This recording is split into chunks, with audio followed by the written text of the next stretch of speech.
Good evening, everybody. It's a little after 6. We'll go ahead and get started. Miss Beck got caught up, so we're just trying to make sure she wasn't going to be able to make it. So we'll go ahead and get started this evening, and I'll ask Mr. Caldwell if he will do the Pledge of Allegiance for us. Attention. I pledge allegiance to the flag of the United States of America and to the republic for which it stands, one nation, under God, indivisible, with liberty and justice for all.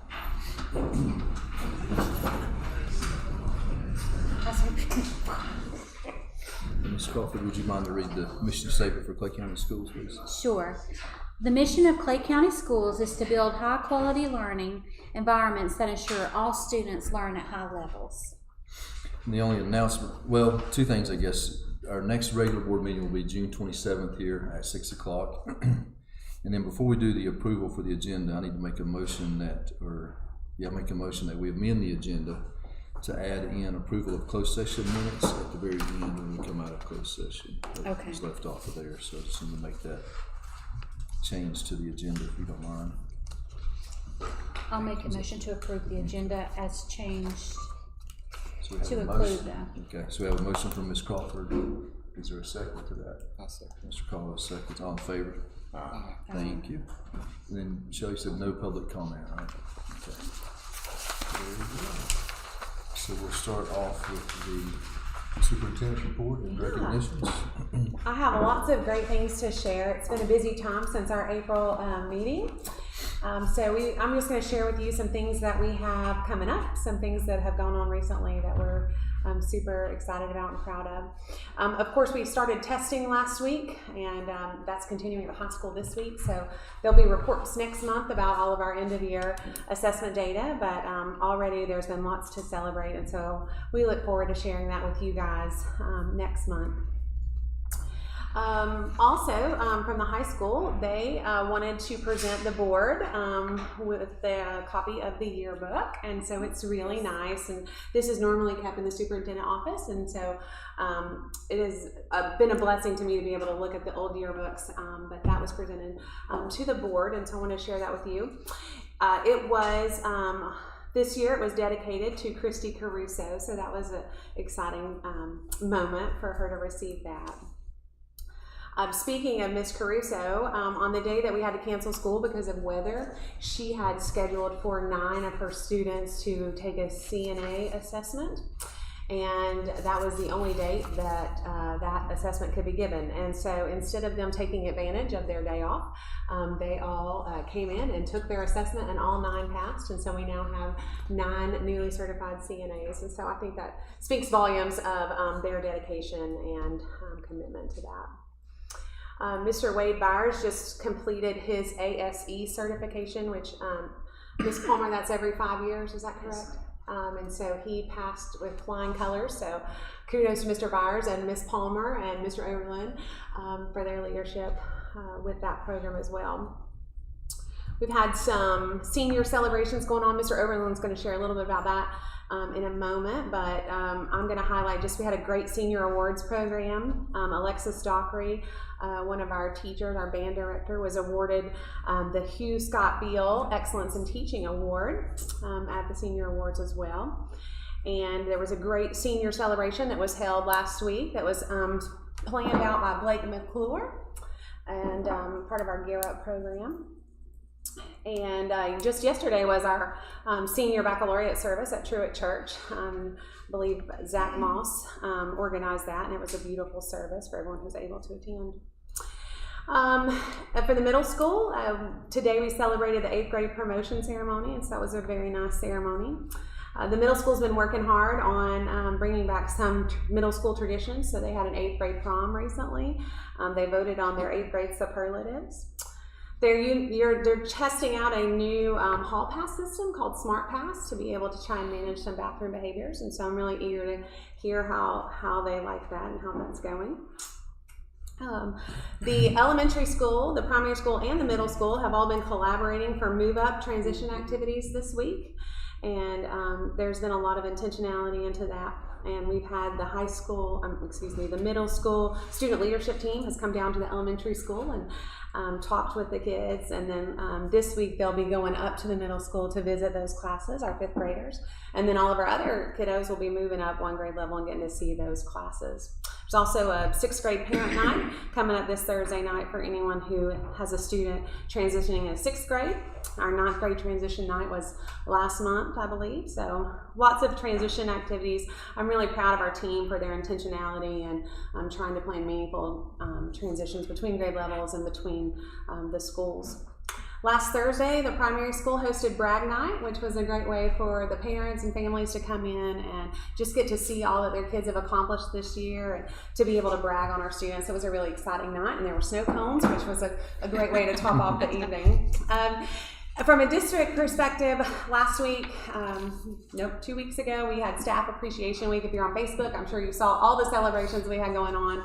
Our district decided to move away from honoring individual recognition days because we, first of all, it's very hard to keep up with based on the number of positions we have, and then some get a day, some get a week, some get a month, and so it was just very hard to make equitable celebrations, and so we kind of just abandoned that and adopted a Staff Appreciation Week where we just throw one big party for the week for our staff. So there was lots of fun happenings going on that week, and we got lots of great feedback from that. So I hope that our staff know how appreciated they are and felt that, not just that week, but feel that every day. But we certainly do appreciate every one of our staff members. This includes all of our staff. The only exception to that is we are still continuing to celebrate Bus Driver Appreciation Week, which is Love the Bus Week. And that happens the week of Valentine's Day. We honored them this year during that week, and we will continue to do that. The reason we separate them out is because they're not here, a lot of them, on campus to be part of those celebrations in May. So we just continue to honor them on the state recognized week for bus drivers. Just real quick, Angel Owens and the EC department received a compliance report from the state of North Carolina. It's an annual report that looks at key compliance indicators that encompass both outcome and compliance data. I'm very happy to report that out of 42 points, we received 42 points. And so kudos to Ms. Owens and the EC team for their work, representing us very well. So thank you for that.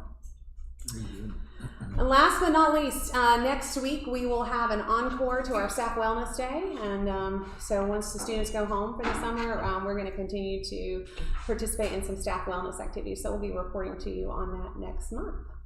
That's all I got. Awesome. Any questions about any of that?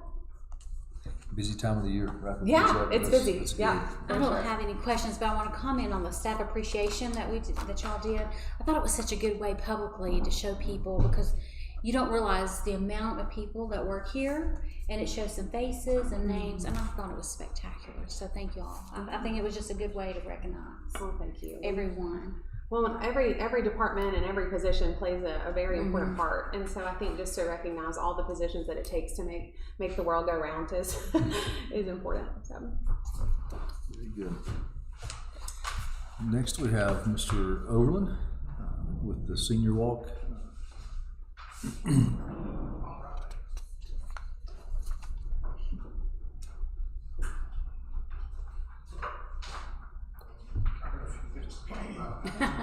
Look at my notes. Good evening, Clay County.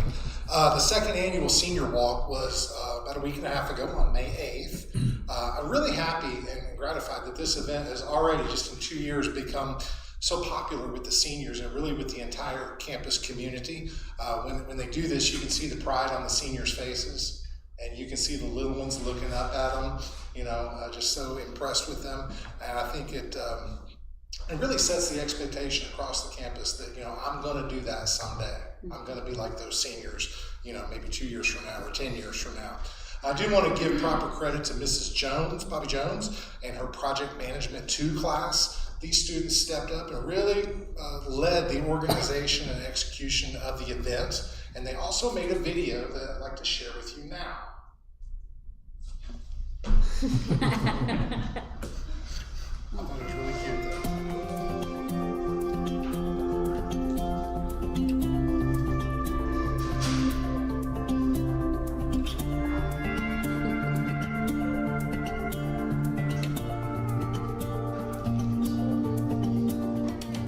Seems like like yesterday we were cutting up in class. No worries in the world except chasing girls and burning gas. Then one day you wake up, you're tossing up them caps. Gonna sing my good times go by too fast. Yeah, I wish time would take a little slow.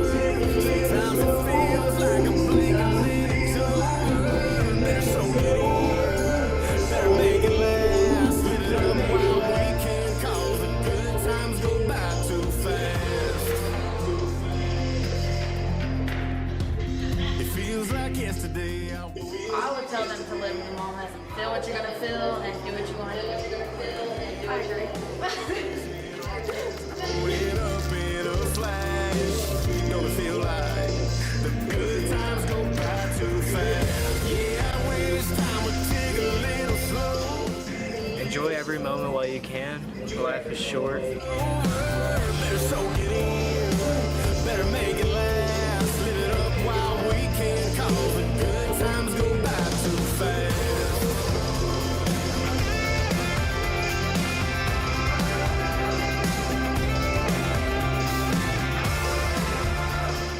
Faithful means to me is like a family community. Before you know it, your baby's having babies. You're 21, close your eyes, then you're 80, so laugh. Go Jackets. That's all I got. Good times go by too fast. Yeah, I wish time would take a little slower. Sometimes it feels like a blinking minute. I would say going to Camp Hosanna for football and everybody sliding down the mud down a cliff. Not down a cliff, it was down a hill.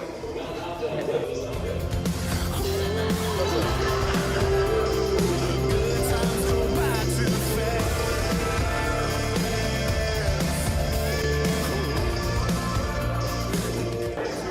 We're the future.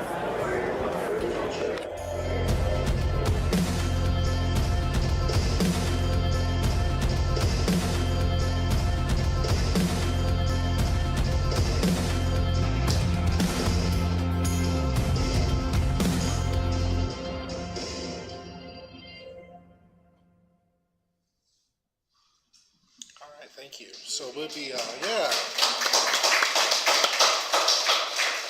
we'll be posting that on our social medias and sharing that out. You may have noticed during the video that we highlighted 4 different teachers, one in each school. And there's a reason for that. The senior class voted on the teacher in each school that made a difference to them, somebody that made a positive impact on them. And it was close, but you may have noticed from the primary school, Christy Thurman received that. At HES, it was Keisha McClure. At the middle school, it was Austin Hedden. And at the high school, it was Mark Modica. So we're really pleased. They were very pleased. And, you know, I think I saw a little tear on some of them. Maybe not Modica, but on the others. So, yeah, but it was a very nice day, and I thought the video captured it well. Awesome. Graduation. Yeah. Graduation. All right. Notes for that, too. All right, so we have graduation practice this Friday at 10 a.m. You seniors that are back there, I see you back there, but class of 23 last year set the bar high. Every single one of them showed up for graduation on time. Never seen that before in my life, but they did it. So you guys got to do it again too this year. Friday at 10 a.m., we meet in the gym on the home side bleachers. The big night then is going to be Saturday evening at 7:30 sharp. We'll start playing Pomp and Circumstance. And we'll begin the class of 2024's commencement exercises across the street at Frank Garlon Memorial Stadium. We have 84 graduates that are going to be led across the field by Mrs. Carla Beck and Mrs. Brenda Pewitt. Okay? Having these long-serving HHS staff, these dedicated staff members, lead the graduates across the field is a relatively new tradition that I wanted to bring in, and we consider it a high honor and a show of respect to what they've given to the school. Invocation is going to be offered by Maverick Imlay. The honor graduate speeches will be given by Gracelyn Anderson and Grant Hendricks. My first choice is always have outdoor graduation. There's more seats, you can get more people in there. There's no ticketing, it's a public event, and you're not going to find a prettier place than across the street for a graduation ceremony. But the last I checked, and I get a little a little jittery about graduation. Last I checked, there was about a 40% chance of rain on Saturday. So if we do need to move it indoors, we'll make that call. That decision will be made Saturday morning by around 11 a.m. We'll put it out on all our channels, Facebook, Remind, all call messages, all that, so that everybody knows where graduation is going to be if there's any doubts. Okay?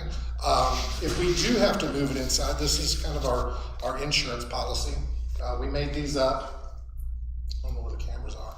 But each graduate is going to get this at the practice on Friday. We're going to give this to them, and hopefully this will just be a keepsake item that they can have forever. But if it rains, they can cut these out, and they have 15 tickets per sheet. So each graduate will get 15 tickets, only needed if it's an indoor graduation in the gym. If it's outdoors, no tickets needed. Okay? All right. I'm going to give these 2 sheets to you, Ms. Godfrey. Thank you. Share the board. Okay, thank you.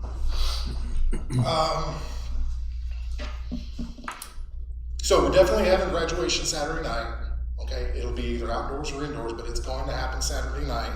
I think Miss Ridge, Miss Teague, and now Miss White can all attest that we put a lot of personal attention into every detail related to graduation. And we do that so that we can have a first-class event that everybody in our community can be proud of. And this Saturday is going to be no different. So looking forward to graduating these 84 young men and women. Sports next? Yes. Okay.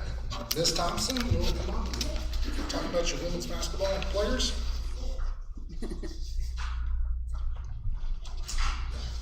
I'll do the certificate. You'll be the certificate, yeah. Okay. You can be the trophy. Perfect. Yeah, I'm really excited to be here. We had a really great season this year. It was exciting. We had 20 wins for the first time in a long time, so that was awesome. And so with that, we've got 3 people we get to recognize tonight. So first up, our 3-point specialist, Emma Ash. Got honorable mention.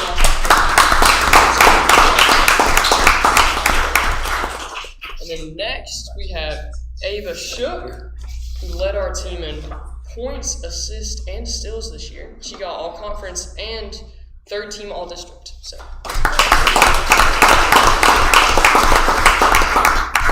And then last but not least, we had Mallory Peck, who led our team in rebounding this year, my personal favorite. And she got all conference and was also the HHS Female Athlete of the Year. So we were really proud of her.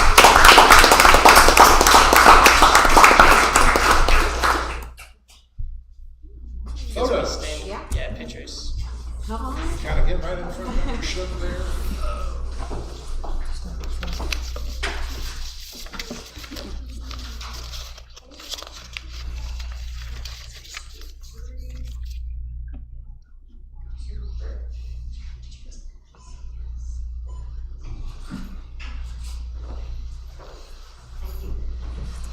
Congratulations, ladies. Good job.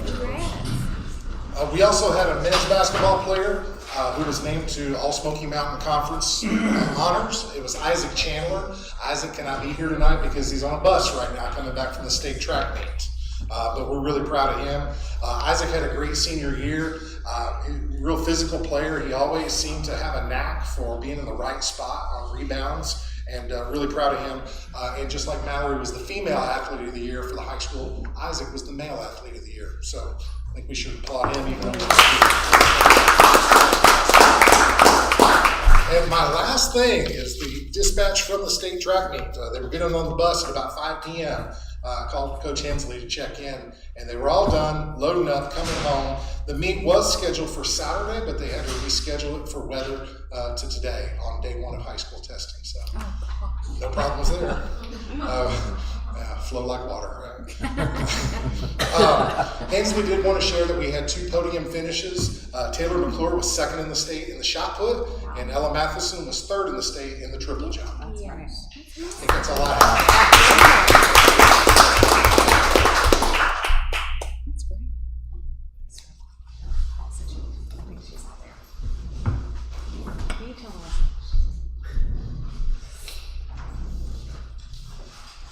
Next, we'll start the report section of the agenda, and we'll begin that with the PBIS updates from Miss Melissa Cheek. Hi there. Good evening. Good evening. And I want to once again introduce our PBIS team members for the district of Clay County Schools, and they each represent one of the schools in the district. Jill White for the high school, Amanda Coker for the middle school, elementary school Casey Ledford, and the primary school Michelle Calishane.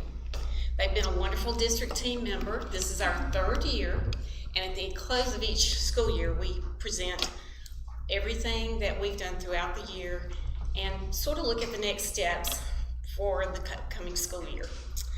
PBIS stands for Positive Behavior Interventional Supports, and it is part of the MTSS framework, which is the multi-tiered system of supports.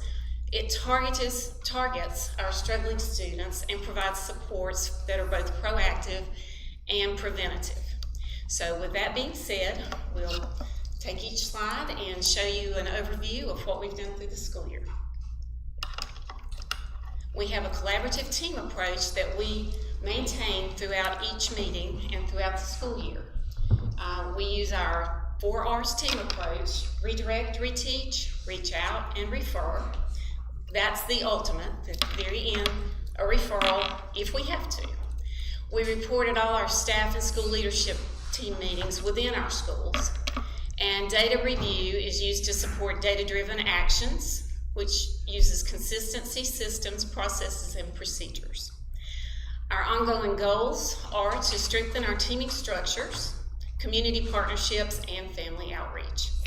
We keep our expectations high, keep it simple, and stay the course. With that being said, I'll let each school present their year at a glance. Good evening. So at the primary school, I think one of the biggest things that we've implemented, we kind of took from the elementary school last year, and that is our recognition of Students of the Month. Those are focused on our behavior matrix: be safe, be responsible, be a learner, and be respectful. Teachers had the opportunity to select students each month from their classroom. The students were then individually recognized in their respective classrooms. Ms. Clemens went in, they sometimes were greeted with music, but huge fanfare, and then ultimately they had a lunch with the principal, and I think that's just been beneficial for them. They think it's a great environment, something very special, but they also get to give their feedback on things they like about school, and then things they would like to change.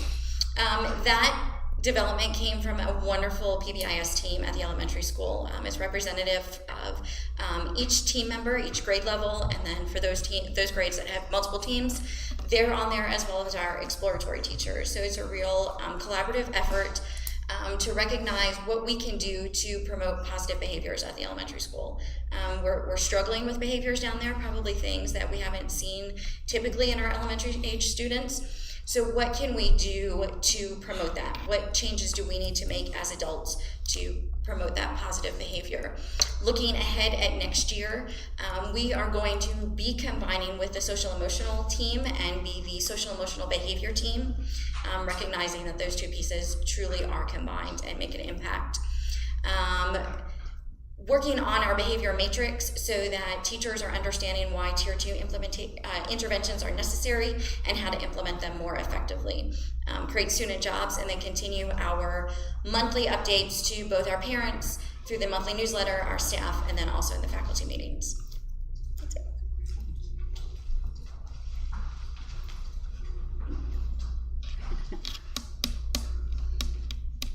And there's a couple like little videos in mine, but watch it, won't work. I'd be sad if it doesn't. Okay, so we have done a lot this year, so I could probably go on and on just as far as like what we have managed to accomplish this school year. But the biggest thing probably is the implementation of our house system and the use of the house app, which we have talked about before, which is through the Ron Clark Academy that we got a chance to visit. The PBIS team did. I guess that was sometime in the winter. It was amazing, yes. And so this year we've successfully implemented that. We have implemented weekly house hive meetings where all of the houses get together each Friday, where we talk about who the students of the week are that week, and it's just kind of an opportunity for all the houses to be together and cheer each other on and cover anything that's kind of pertinent at that time.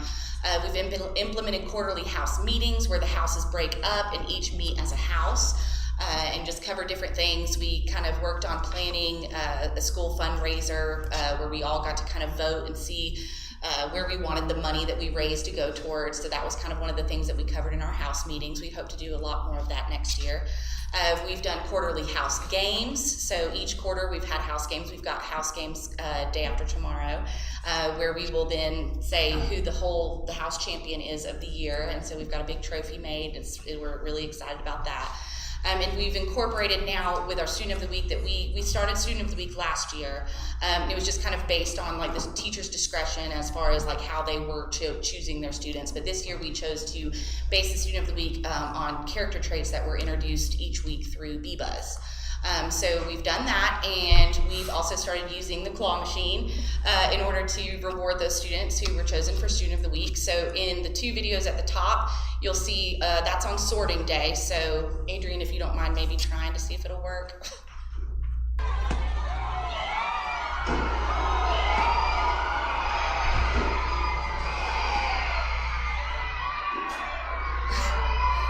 So the balloons had color red, green, black, or blue to determine what house they were placed in. It was this huge, big ordeal. It was amazing, and I mean, I could go on and on about it, but the kids, every single one of them, it was just like the most incredible day. And then the claw machine, too, we started finally getting to use that Christmas after, and so we caught all the Students of the Week up on getting the ones who were before Christmas. So that is a weekly something that the students are very much looking forward to. And that has been a huge thing, a huge reward for the students. But overall, just the house system in general has literally been the most transformative thing for our school as a whole and the culture of our school. I think the teachers can all agree that it has far outdone itself with what our expectations were for this year, and I can't wait to see kind of how it progresses. But and so that kind of segues into what I am looking forward to next year. So the house system basically is our core, and I feel like we're confident in that. But moving into next year, we're really hoping to kind of start focusing more on, looking into those tier 2 and tier 3 interventions and how we're going to kind of address those. So those are the behaviors that are beyond what, the core is taking care of. Like primary school, we're looking to combine our SEL and PBIS to form the SEB team and start incorporating PBIS more into the MTSS process and just kind of make adjustments to how we're, making decisions as far as who's going into tier 2 and tier 3 and what those interventions look like for the students. So just kind of streamlining, all the tiers of PBIS. So that's pretty much it.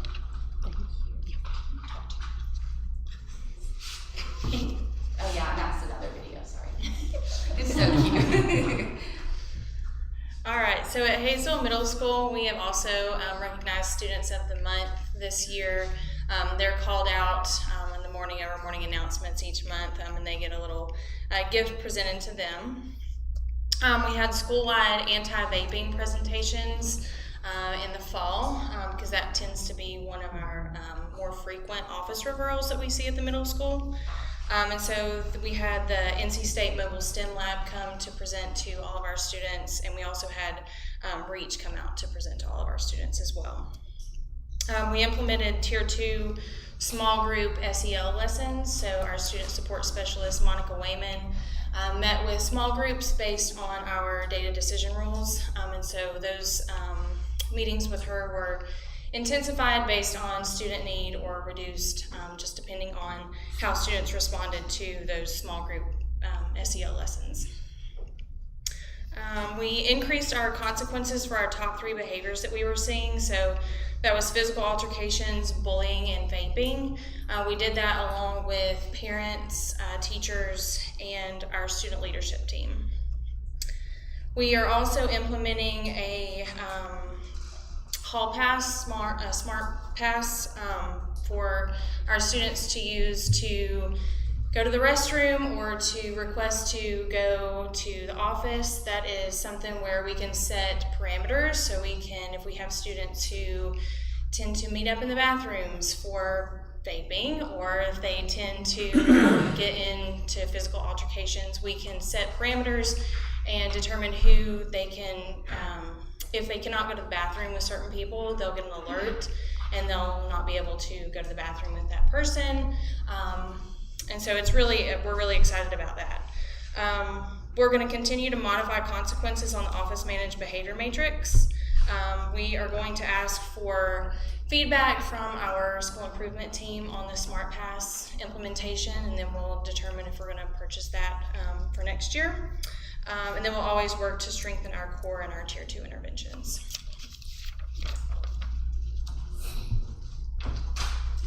All right, so this is our high school PBIS committee for the year, and I've been super grateful for Ms. James and Mr. Hensley helping me out with that. They've done a lot this year, and I can't sing their praises enough.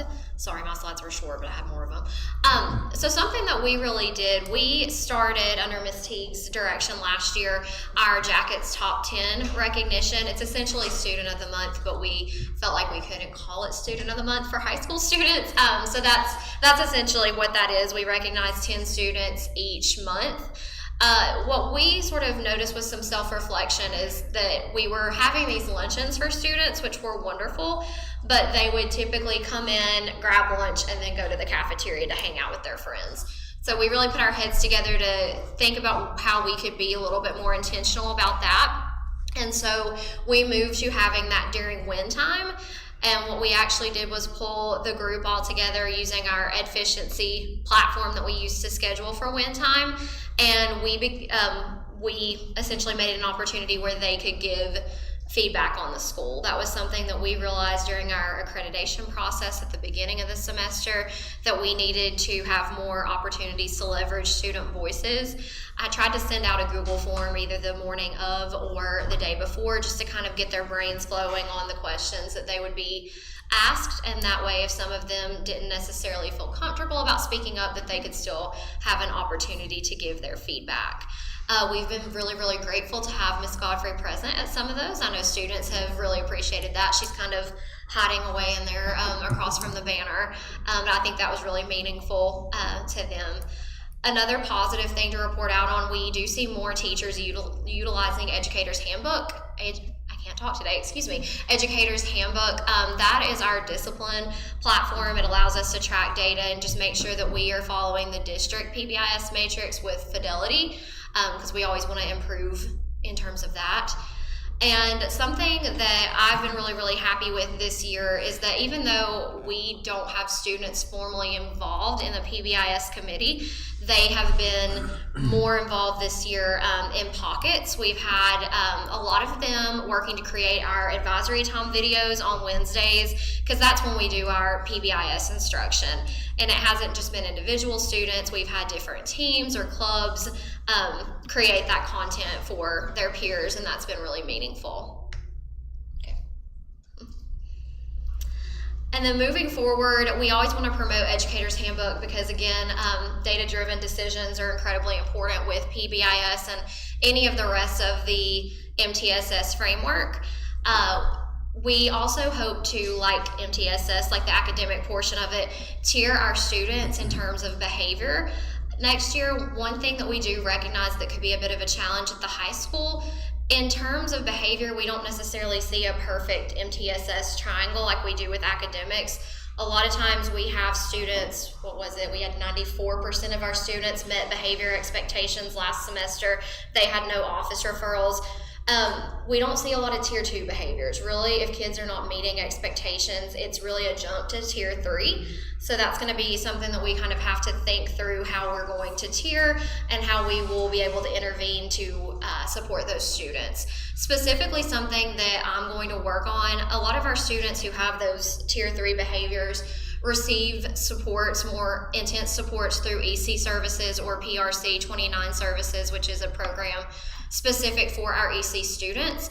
But we do have a few with these intense behavior needs that are not served with those particular programs. So we're working to hopefully find and partner with some community agencies this summer and find the right fit for some of our students that we're not reaching through other supports. And then lastly, and this is something that I'm really excited about, we are going to partner with our students and community members and also Ms. Palmer with the CTE department to replace our social emotional learning curriculum. We've used Character Strong the past 2 years, but we think that we can do something a little bit better for our students and meet their needs specific to, you know, growing up in Clay County. That we will be tying to Portrait of a Graduate and some career readiness skills as well. So we're really excited about that. And then I'm going to turn it back over to Ms. Cheek. And in closing remarks, for next year, looking forward for our next steps, we're going to initiate the process for reviewing our current teaming structures with district leadership over the summer and look at determining how to implement and guide the tier level supplemental layers of behavior intervention support within the MTSS process with fidelity checks, and consider merging social emotional with PBIS as one team as a social emotional behavior or SEB. So with that being said, thank you for showcasing and highlighting all the positive things throughout the school year, and we thank you for your time. Thank you. Thank you, ladies.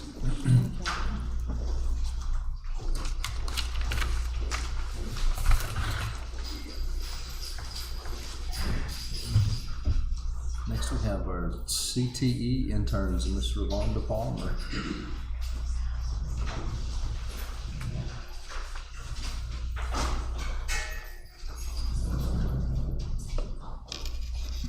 Good evening, everyone. I'm Ravonda Palmer, the CTE Director of Clay County Schools, and we have 4 students with us tonight that have completed internships for this semester, and they are going to share with us their experience. We have Jacob McClure, Faith Woody, Thomas Wilson, and Allie Martin. And Jacob, we're going to start with you, dear. Sounds good. My name is Jacob McClure. I had the opportunity to do this internship with Union General Outpatient Services. I spent part of my week at the Wellness Center in Blairsville and the other half of the week in the Outpatient Rehab Center in Hiawassee. During my training, I was able to observe how physical therapists access new patients, help with patients warm-up exercises, and watch physical therapists perform different treatments. When a patient first comes to an outpatient facility, they may recover from an injury, surgery, or need extra movement. The PT goes over their needs and goals, then develops an exercise program based on these areas. I was able to sit on these assessments and was able to later welcome the patient and take them through the warm-up exercises while the PT finished up with the other patient. Some of the warm-up exercises were treadmills, band exercises, or lightweight movement. One of the treatments I found most interesting was needling technique. This involves putting a lot of needles in the areas where the patient is experiencing pain. I didn't realize this was a part of physical therapy does. So this is fun to watch and see patients feel their pain ease up. One of my least favorite parts was making sure that you stayed on time with each patient. You was only allowed 30 minutes per patient, and sometimes the patients tried to distract you from doing these exercises by talking, but getting to know that some of the patients was a good part of the job. The most common injury I saw were shoulder injuries, hip replacements, and ACL surgery. My interest in physical therapy started when I observed a physical therapist come to my grandparents' home and do some basic exercises. I later had some PT myself when I had an IT band injury. I decided to do this internship to confirm this was a career path I was interested in pursuing. After going through this internship, I decided to major in pre-physical therapy when I began my college career this fall at Western Carolina University. I'd like to thank Ms. Palmer for setting this internship, and Lauren Tiger and Dylan McDonald for letting me observe and learn a career in physical therapy. Any questions? So what is needling, Jacob? It's dry needling. So it's needles about that long. They don't hurt. He done one on me. And it's like if you like do it on your ankle, he'll probably do about 8 or so. And it's like a tense machine. And it does it for like 10 seconds, then like rest for 30. And you do it for probably 20 to 30 minutes. And you probably have it done probably 5 or 6 times. And it helped a lot of people. Wow. Oh my goodness. Don't know about me. My name is Faith Woody. I did my internship at Big Bear Veterinary Clinic. My plans after graduation is to continue training and working as a vet tech and complete and get my certification. Some things that I do, I took vitals, I do x-rays, I fill medications, I pull up vaccines, I do blood draws, I place catheters, I assist the vet as needed, I do injections and a lot more things. Some things that I liked about it was getting to see patients get to heal from things that they said they couldn't from other vets. Things that I don't like about it is having to put them down and seeing the sadness of the owners. being able to do this internship has helped me become and deciding what I'm going to do after graduation. And I just want to thank Ms. Palmer for this. Do you have any questions?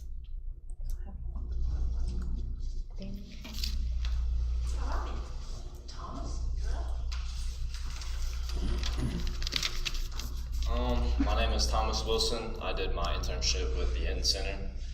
I worked with a man named Nick. We did home repair work, helping people in the community. We installed like slip stuff for, I'm sorry, I'm really nervous. It's okay. You're doing fine. You're doing Keep it up. We work to help people in the community. Well, I'll start off. I want to be an electrician when I graduate. We did a lot of carpentry work. I learned a lot about PPE and tools, how to use tools safely. I did learn some stuff about electrical. The Hinton Center provided me with the tools I needed to take home. And I had a bad receptacle in my house, and I replaced it, checked it, and it passes out inspection. Yeah, I'm really sorry. That's about the best I can do. That was good. Well, yeah, that's good. Question for you. I used to do a little bit of carpentry, but the electrical part, you did well being able to put that box in and everything. Because my first time, I got lit up. So you did real well. But on the carpentry part, what type of remodel did you do? One instance we helped this one man. He had a rotten subfloor and some rotten joists in his floor, and cold air was getting in through his front door. So we pulled all the rotten subfloor up, replaced some of the joists, put down new subfloor, made sure none of the cold air could get in, and we replaced the front door for him, door jamb, all that, new door handle, all that stuff. Yeah. Well, are you going to pursue your education? Yes, sir. Technical school? Yes, sir. I plan on trying to go to Tri-County and take their electrical course there. Yeah. And then hopefully I can get on with someone working soon so I can start getting experience in the field. Good. Good for you. Good job. Yes, sir. Thanks. Miss Palmer, before we get to that, I did want to ask Faith, did you say where you were doing your vet tech certification? Or? Oh, I'm not decided yet, but I am going to go get it certified. Okay, good. My name's Allie Martin. I did my internship at Hometown Healthcare. A few things I did while being there was bring patients back to get their vitals, and I swabbed them for flu, strep, or COVID if necessary. I learned how to give injections and draw blood, and this internship has really helped me realize that I want to get my RN certification at Tri-County and pursue the medical field after high school. And she was one of the ones that got her CNA that was in Christy Crusoe's class. Oh, good. That's awesome. And she was very nervous that day.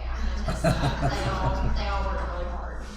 Thank you so much for letting our interns come and present their experiences with you all. They've done a fine job. Thank you. Thank you for doing that.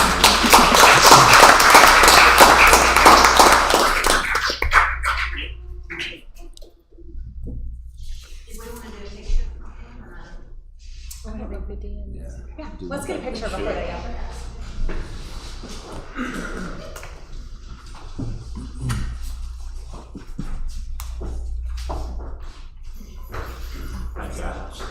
We got a short girl here. Move over to this. Yeah, you guys are there we fine. go. Okay, Jason doesn't have I'm good. to between these two, and Melissa, you're good now. Okay. 1, 2, 3. 1, 2, 3.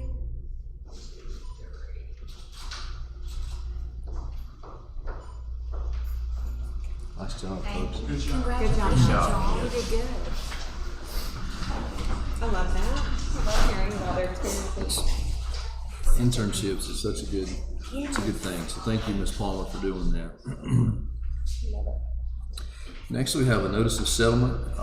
Finally, the settlement has, I guess, come to fruition on the Bethenberry property after several years and several tries. So I have a statement, notice of the settlement that I'm going to read, just because it has to follow North Carolina General Statute 143, 318.1. A3, I'm not going to I didn't try to memorize all that, so I'm going to read this statement to everybody. So the Clay County Board of Education entered into a settlement with John Anderson on April the 23rd, 2024. In February of 2023, the board agreed to sell the property at 919 Bethelbara Road to Mr. Anderson. At the time of the contract, both parties believed that the Clay County Board of Education owned the property as the result of a bond forfeiture and subsequent foreclosure action.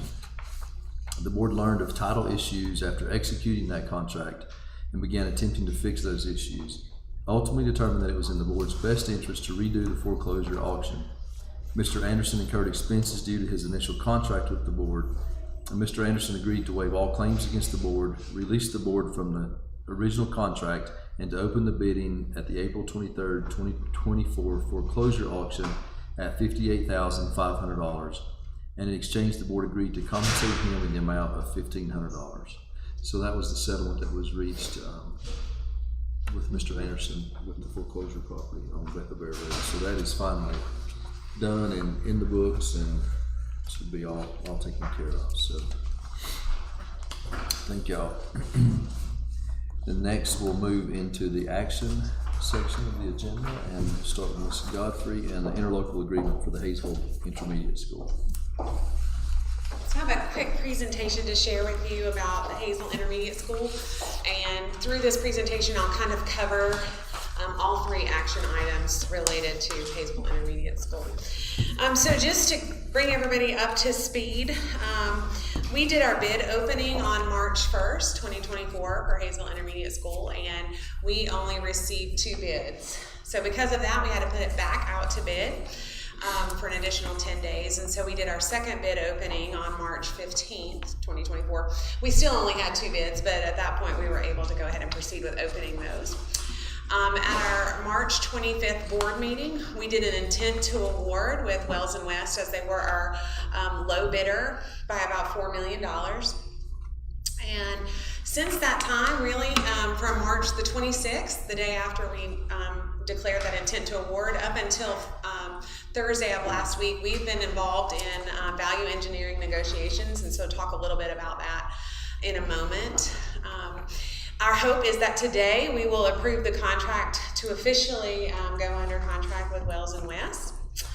Part of our interlocal agreement is really just an agreement between the school board and the county, and how this process will take place and how we'll work together. And one of the requirements of that is that we form a building subcommittee, and the building subcommittee is involved with the decision making about this, and it includes representatives from the school system as well as the county. So that includes 2 of our county commissioners. It includes the county finance officer, the county manager, as well as the county attorney.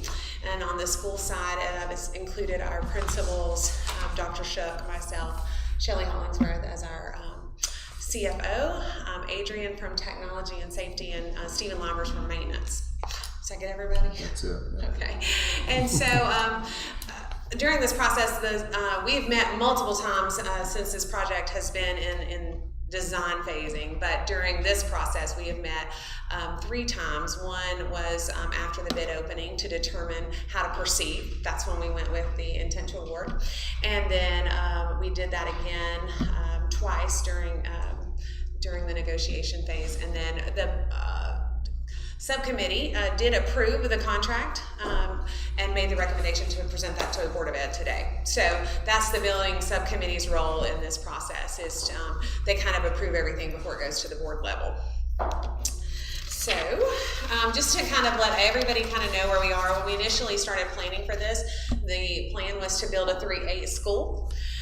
Right now, we don't have enough money to build all of that. Even with the additional funds that we have been given, we still are falling short of being able to build the whole project. So we are proceeding with building the middle school wing and the main hub building. And so the hub building is the front of the school. It includes the office suites. It includes the new cafeteria that will serve the entire main campus. It includes the Performing Arts Center and that kind of thing.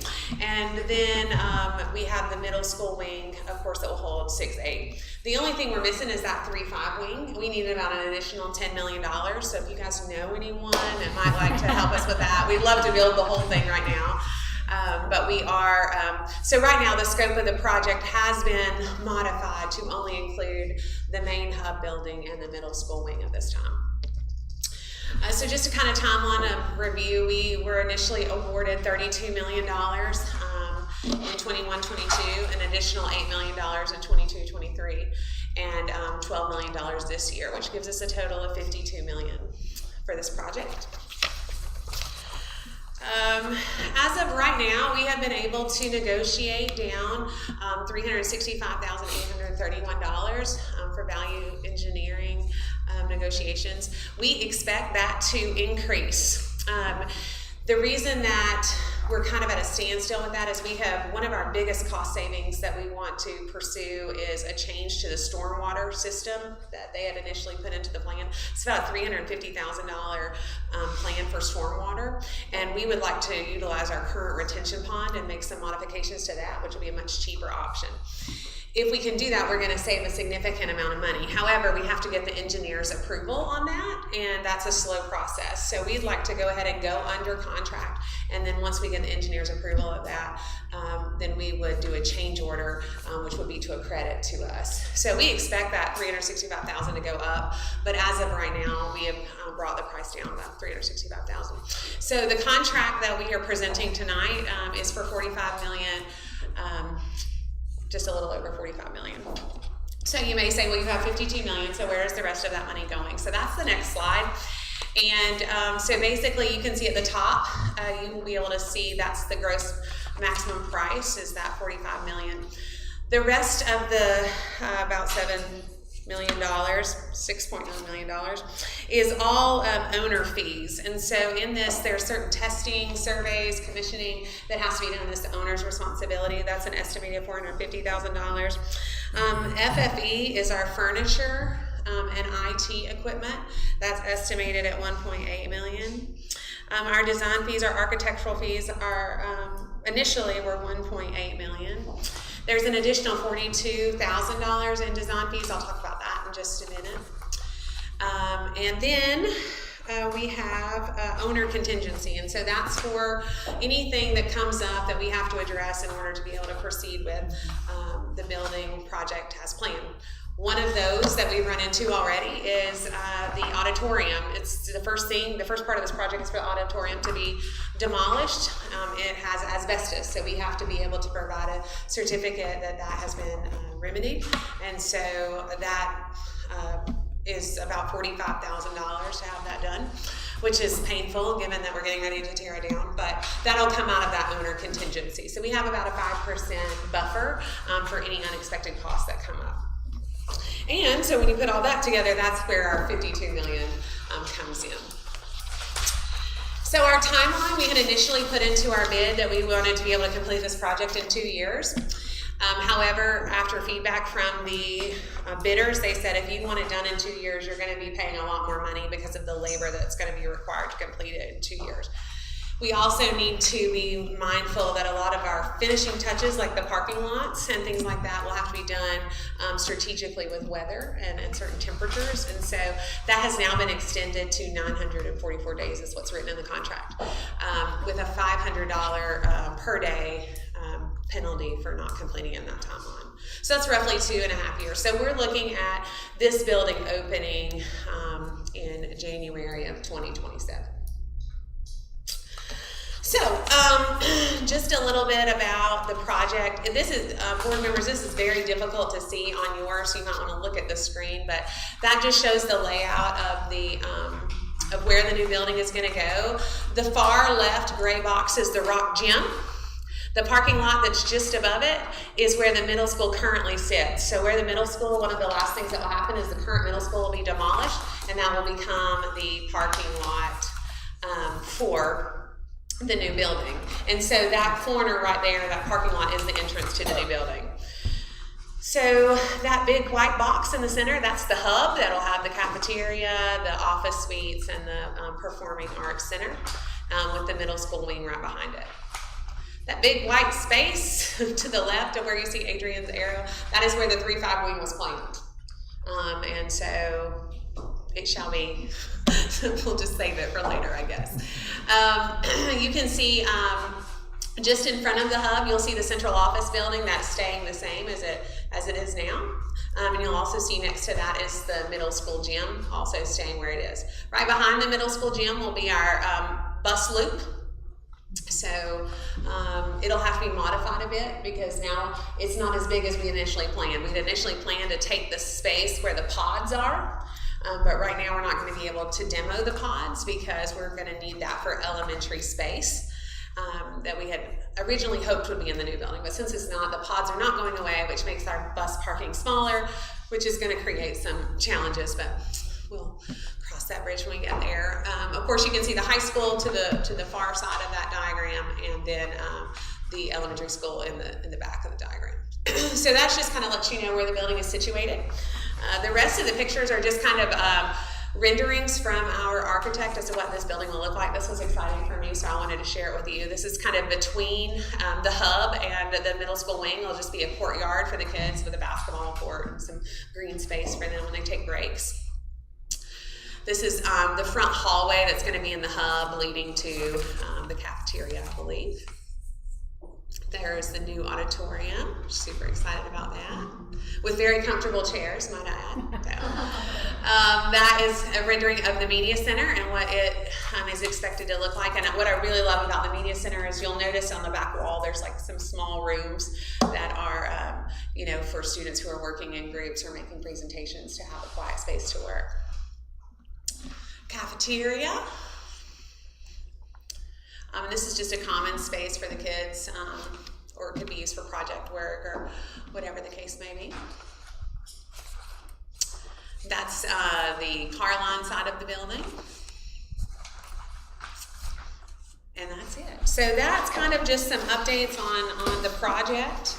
And there are 3 things that I have to present to you all for approval tonight related to this project. The first was interlocal agreement, is that correct, Dr. Shook? Yes. Okay. And so I have 2 copies of this interlocal agreement, and basically, aside from the building subcommittee part of this interlocal agreement, the other thing that it says is that the county will serve as the physical agent for this. So all the bills and finances are being taken care of on the county side of that. This basically just says how much money we have, and basically that at this time the county is not providing any funds for this project, and so it just kind of lays out who is doing what in regards to this project. This interlocal agreement was written by the school board's attorney and has been approved by the subcommittee, and so now we are asking for your approval of this agreement. And it has been approved at the county commissioner level as well. So I do have 2 originals, one for us and one for them, for us to sign with your approval. Do you guys have any questions? Yeah. Questions or comments about the interlocal agreement? If there's no questions or comments, I'll entertain a motion that we approve that agreement as it was recommended from the subcommittee. Make a motion, Dr. Shook. Mr. Caldwell makes a motion. Is there a second to that? Second. Mr. Jones seconds. All in favor? Thank you. I'll give these to you to sign.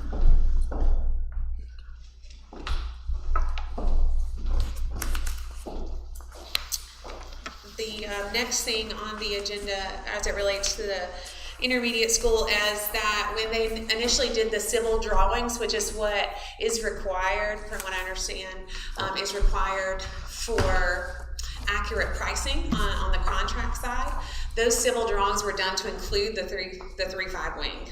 So when we determined that we could no longer proceed with having the 3-5 wing, there had to be some changes done to the civil drawings so that that was not included. And so they have done that work, and it is additional $42,000 to alter those civil plans for us to be able to proceed with construction. And so these funds will be coming out of the grant. and it is listed as you saw in the budget slide.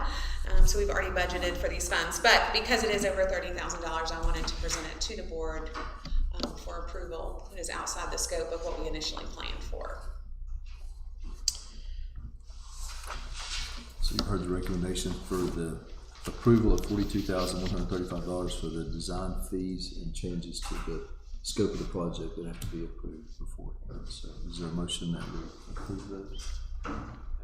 There's no way to negotiate those down at all? I don't think so.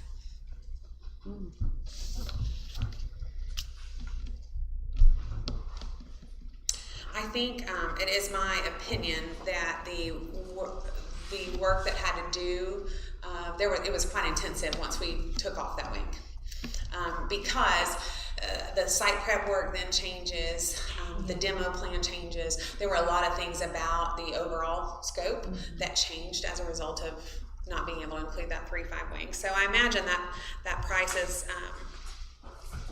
reflective of a lot of work that has been completed. And I think on the front end of this project, they came off of their initial design fees. Did they? On the front end, so that's probably why they're not willing to change much on this fee, is my guess.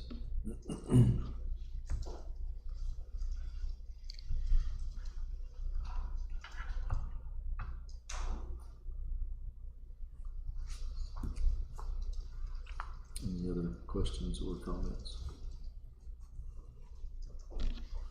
Is there a motion to approve those?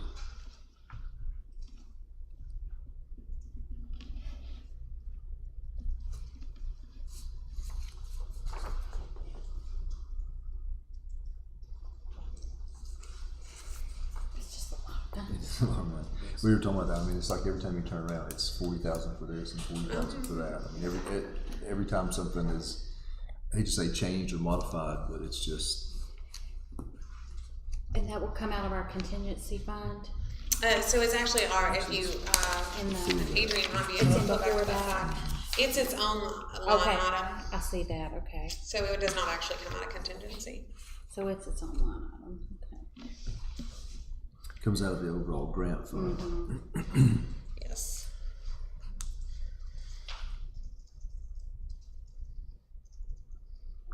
The only thing so far coming out of owner contingency is the asbestos abatement. Okay, that's what okay.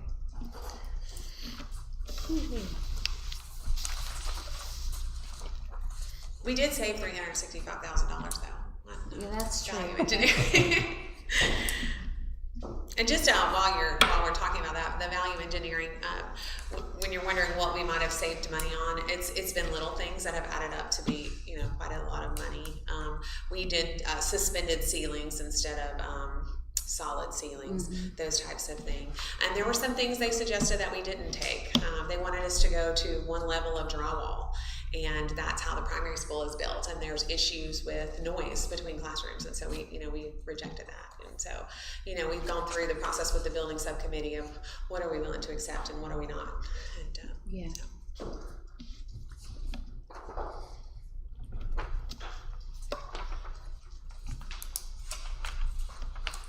I mean, sounds like, the concern I had was like, oh gosh, this is something else coming out of that contingency, because I didn't think that, I'd forgotten that we had that, and it's on separate lines, so it's already included in that. It is. On that new bid, and we're saving some funding, so I'll make a motion to approve this. So we have a motion to approve the design fee changes. Is there a second to that motion?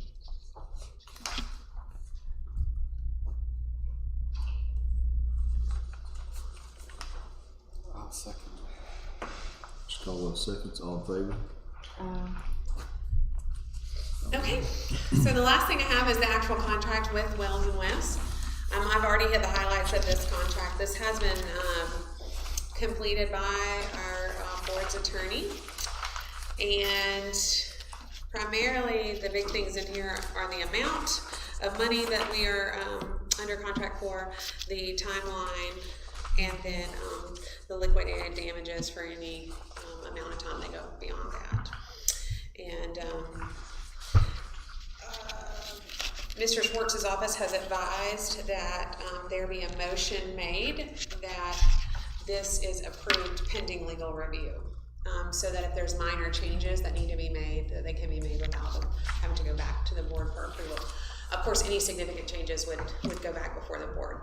Our goal is for Wells and West to be able to get started on their work as soon as students are on campus. So that was why our hope was for us to get this approved today rather than waiting on the civil engineers on the stormwater system, was because there is work that can be done while those things are being sorted out. We want to maximize our summertime. And as I said, this contract has been approved by the building subcommittee, and they are recommending this to you all. So is there a motion that we approve the contract with Wells and West? I make a motion that we approve the contract with Wells and West for the intermediate school. Jones has made a motion. Is there a second to that motion? I'll second it. Crawford, second. All in favor? Thank you.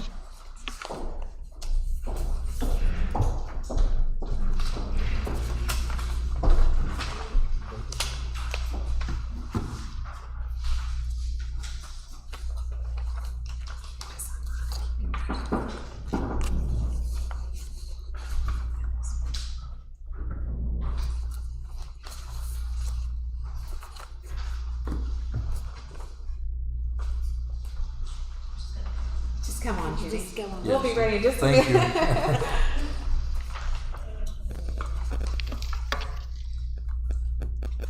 you. So Ms. Bethel is going to present our community eligibility program for school nutrition, which is pretty exciting here. I think. Yes, So it's a good much news. lighter note than what Scott preached. So I am excited to talk about the community eligibility provision for the school nutrition program tonight. Just so you know, I am going to refer to it as CEP because it is a little bit of a tongue twister. So, but first to give you a little background on CEP, community eligibility provision is known as CEP, like I said. It's a meal service option that allows schools in high poverty areas to offer breakfast and lunch at no cost to all students. CEP was actually approved in Congress back in 2010 as part of the Healthy Hunger Free Kids Act and became an option for schools nationwide in the 14-15 school year. Rather than collecting school meal applications to make individual student eligibility determinations, schools that actually adopt CEP are reimbursed using a formula based on the percentage of students who are directly certified for free meals. These students are known as identified students. Identified students can be foster, migrant, runaway, or children certified through the SNAP program, which is the Supplemental Nutrition Assistance Program, the Food Distribution Program on Indian Reservation, which is also known as the FDPR, or the TANF, which is Temporary Assistance for Needy Families. These children can also be, can receive Medicaid. So those are our identified students. As far as eligibility, to be eligible, schools must ensure at least 25% of enrolled students are identified as of April 1 of each school year. And we must offer lunch and breakfast to students at no cost. We have to notify DPI of our intent to participate by June 30. And once elected, we can actually operate using CEP for a 4-year cycle. So you do have a spreadsheet in front of you, and I hope that you can see it. I'm not sure. Did you print the big one? Or No, they have a copy of your Okay, presentation. okay, perfect. Okay, I'm sorry. So this actually breaks our numbers down by school, so it's going to include the total enrollment, the number of identified students, and what percentage of meals we could potentially claim at the free rate. So if you look at the primary school, you can see that we have 229 total identified students out of 389, which is 58.87% identified students, which means that we could potentially claim 94.19% at the free rate. At the elementary school, we have 146 identified students out of 269, which is 54.28%, and that would mean that we could claim 86.84% of those meals at the free rate. And then at the middle school, we have 151 total identified students out of 293, and that is 51.54% of identified students, which means that we could claim 82.46 of their meals at the free rate. And then last is high school, and we have 158 total identified students out of 358 enrollment, which is 44.13% identified students, and we could potentially claim 70.61% of those at the free rate. So really what we want to look at is the district-wide totals, and that is down at the bottom, which tells us that we have 684 total identified students out of 1,309 enrollment, which is 52.25%, and that means that we could claim 83.61% of those at the free rate. So really we would only be, it's about 16.39% at the paid rate, which would be left. So the next slide is actually a reimbursement estimation and comparison. And this is an example using our October claim and under the traditional claiming method, which is what we do now, versus what it would look like potentially under the CEP method. Okay, so if you look at this on the left side in the blue, it shows you that for the month of October again, we claimed 7,824 meals at the free rate, 765 at the reduced rate, and 4,242 at the paid rate. And then if you go down to the bottom, our total breakfast revenue was $29,301.93. So that's breakfast. So on the right side, you can see the green, and it is lunch. And it shows us that in October we claimed 9,508 free meals, 971 reduced meals, and 3,568 paid meals, which generated $59,498.85. So those totals together, the total revenue based on the traditional claiming was $88,800.78. So basically what I done was took those exact numbers and put them into what it would look like if we adopted CEP. And so the bottom part of this is the CEP method. So it shows you basically with those same numbers, the only difference in this is just with a 10% increase. Because if we were to adopt this, we would see our participation go up. So the total revenue based on the CEP claiming would probably look like $90,555.99. So you can see that the CEP claiming provides greater reimbursement. So, of course, there are financial considerations. Participation is a local decision, including financial viability. Eligible LEAs must consider their ability to provide meals at no cost and cover the operating costs with federal assistance and any other available funds, including state and or local funds if necessary. And then, of course, enrollment, participation, and support from administration is key. And last but not least are the benefits of CEP.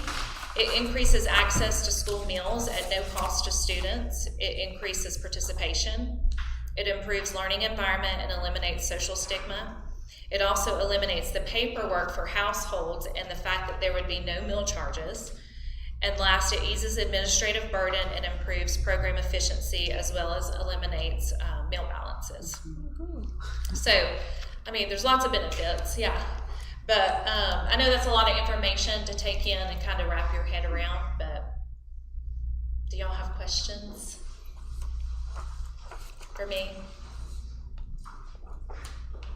I think it's important too to note that we, if you look at the primary school, that was our highest reimbursement school, but we thought it was really important not to, because we are here all on one campus, to look at a campus-wide approach to this and include all of our grade levels. And we have historically had, it's more difficult to get those forms back from our high school students. So that where we have that lowest numbers, it is difficult to get forms back from them. That's also where we have our highest meal debt. So to be able to include all grade levels, I think has great benefits. Yes, and so the one thing that I didn't mention is if we do adopt it for the 24-25 school year, each year I still have to report this data to DPI. So if our percent of identified students goes up, we can even get locked into that rate. If it goes down, we do not have to do that rate. We can stick to the rate that the year that we adopted. So we can keep it at this 83, is that what it is? 83.61% for 4 years. But if it goes higher, we can claim the meals under the higher rate. Does that make sense? So, I know you listed how kids are identified, but if there's not any paperwork, like there's no forms going home, how are you identifying kids? So all of your identified students are those that receive SNAP, TANF, all of those programs that I talked about. So that comes from the state. So we do an import, I do an import every single week. That is not students that are eligible based on income, which is what the applications do, is capture that. Does that make sense? So we're always going to have that information of identified students. Does that make sense? I hope I explained it. Okay. That means your percentages will probably go up because sometimes people just don't take time. And what has made our percentages go up in the past year, because there's schools all over that have adopted CEP for several years now. Cherokee County schools adopted their 100% CEP this school year, as well as Graham County schools, and they have nothing but positive things to say about it. But it's those children that have received Medicaid. So we have a lot more kids that are on Medicaid, and so it has caused this, percent to go higher. So, not that it's not a good thing, but I guess it's a good problem to have, so we can feed, so we can qualify. Anytime you can feed kids who aren't, maybe have this issue of food shortages at home or food issues at home, and they're here getting 2 solid meals a day at least. Yes, that's a plus, I think. So.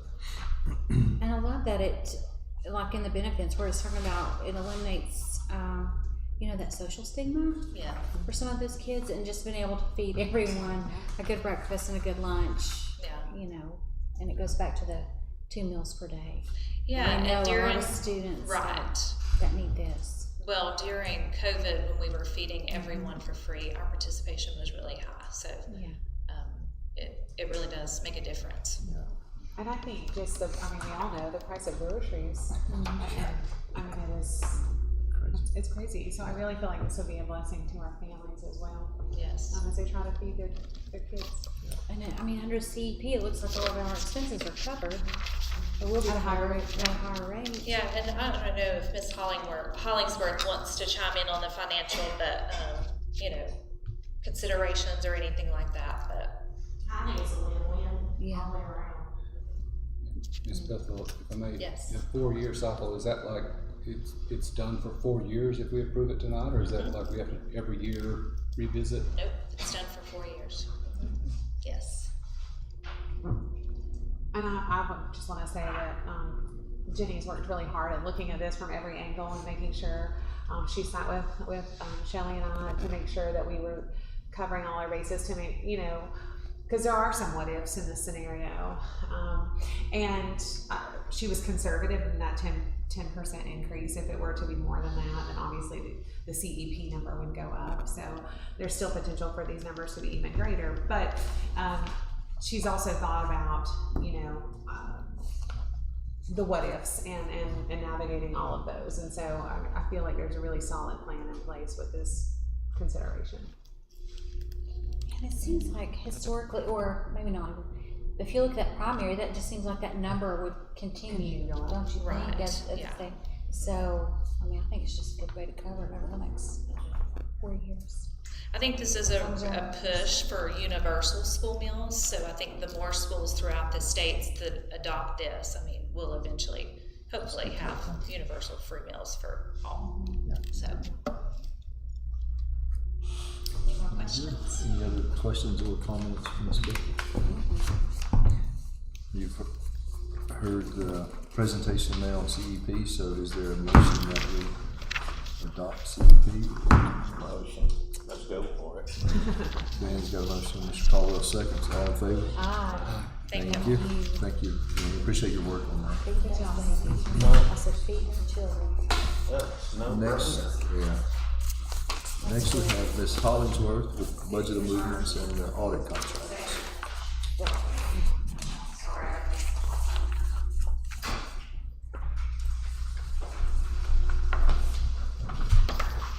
Okay, I have a few budget amendments to go over with you first. The first one we'll do is the state public school fund.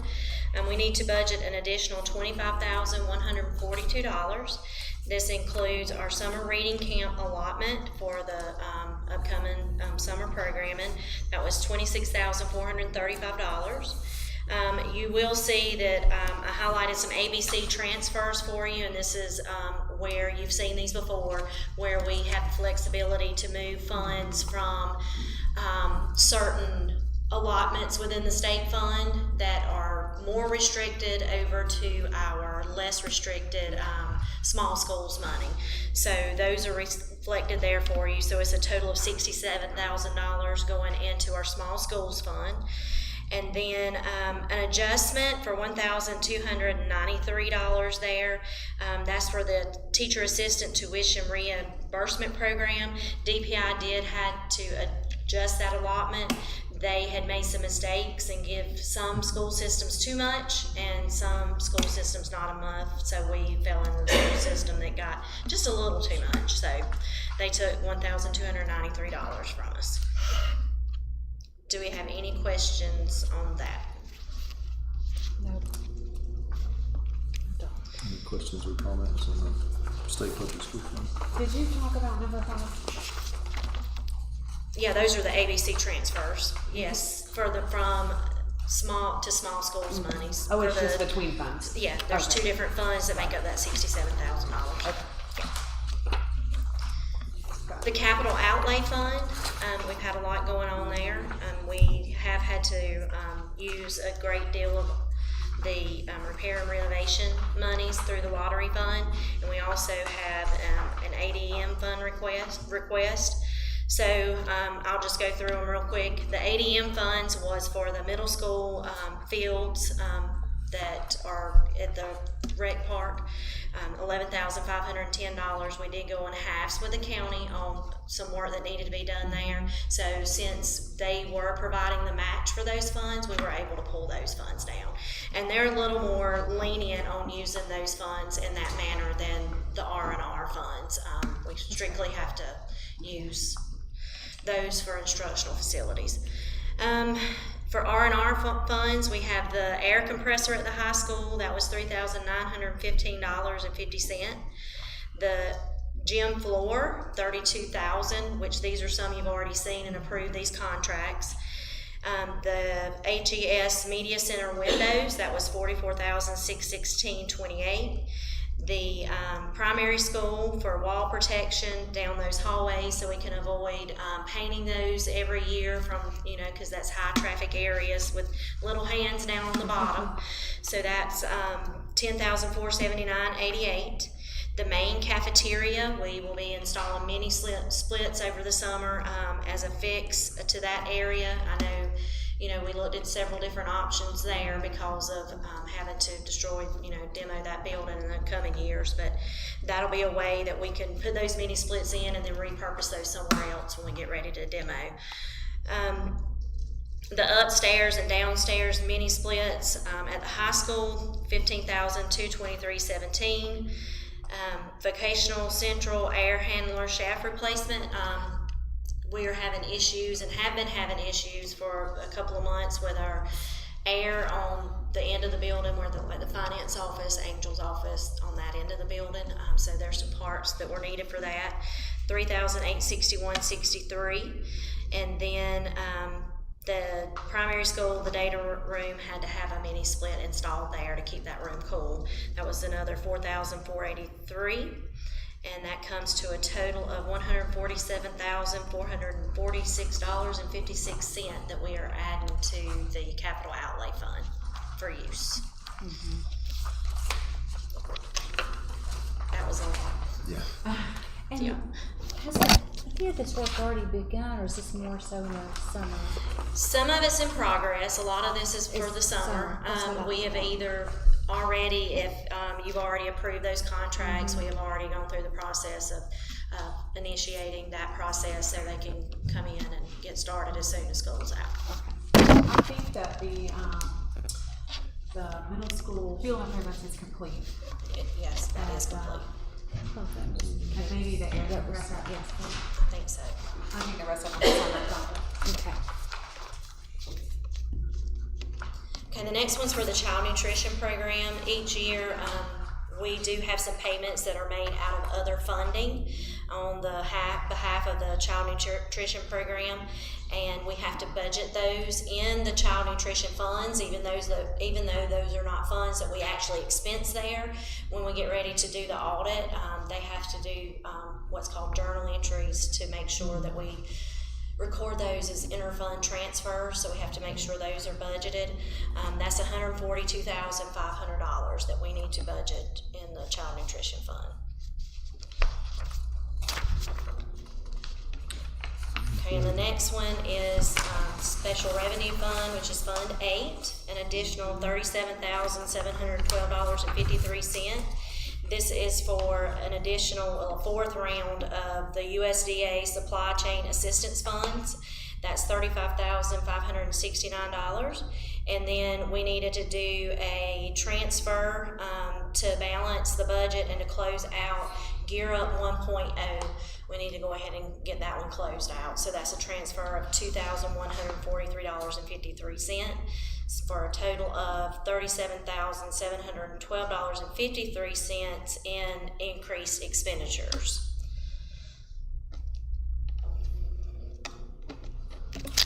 And that is all I have for budget amendments.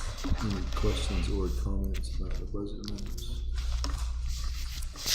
If not, I'll entertain a motion that we approve those as they were presented.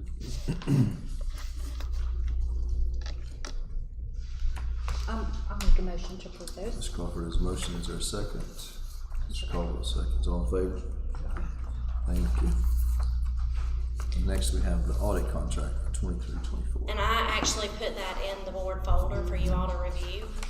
We are recommending that we go with Thompson, Price, Scott, and Adams again for the upcoming audit. We began using them in 1920. The cost this year is $21,500. That is an increase over last year for $2,650, but I think it's well in line with the work that they have to perform. And they were when we took the bids, they were the lowest, and that's still lower than what we had been previously paying in the past for audit. They do a lot of the work remotely.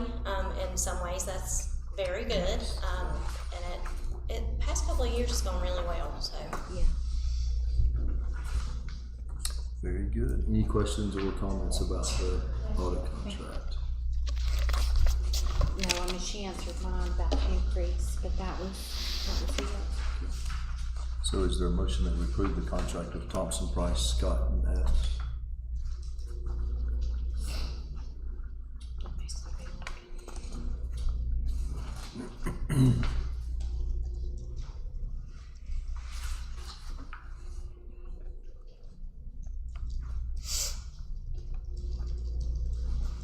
And with them, the last 2 years, we've had clean audits, very, and they've been very thorough, so.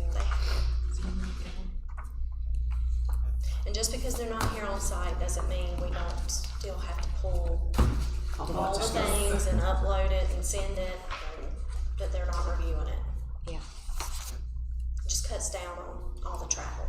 Yeah. Because they're in Whiteville, right? Do I? They're in Whiteville. Yeah, they are. They're closer to the coast, so that's a. Yeah.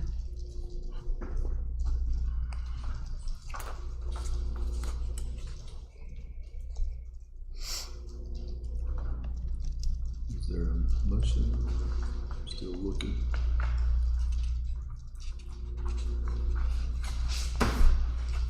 No. Make a motion. Mr. Jones is making a motion that we approve the contract with Thompson, Price, Scott, and Adams. Is there a second to that? I'll second. Mr. Caldwell seconds. All in favor? Aye. Thank you. Thank you. Thank you, Ms. Hartsworth. Did anybody sign one of these? Yes, we'll decide that.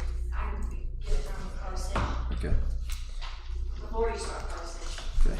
Next, we have approval of the consent agenda, and remember, any of these items can be pulled, but we have the regular board meeting minutes from April 22nd. And then we have one policy on there, and this policy was not presented as a first read, simply because all it had was a legal reference change at the end of it. The policy verbiage was exactly the same, so. And you have a copy of that in your folder. Yeah, electronically in here. So if there are no questions about the consent agenda, then I'll make a motion, or entertain a motion that we approve the consent agenda. I'll make a motion to approve the Mr. consent Crawford has a agenda. motion. Is there a second to that? Mr. Caldwell seconds. All in favor? Thank you. Next, we have just the information section of the agenda. June board meeting is scheduled for the 27th of June. Which is a Thursday, which is not our normal Monday. That is for the purpose of, that schedule is for the purpose of budget amendments right before the year-end closeout. We are considering adding a second board meeting in June to cover our regular topics, but that is to be determined. So just want to let everyone know to be on the lookout for any updates regarding June board meeting dates. And then the other information there is just the policies that's in your folders for first read. So these are the time for the spring updates. Yep. Yeah, from the They've sent quite a few. Association. So we'll start with those as a first read, and then we'll be on there again in June. So. And then any other board remarks or comments? If not, I'll entertain a motion that we go into into closed session for personnel. Make a motion to go into closed Jones has session. a motion. Is there a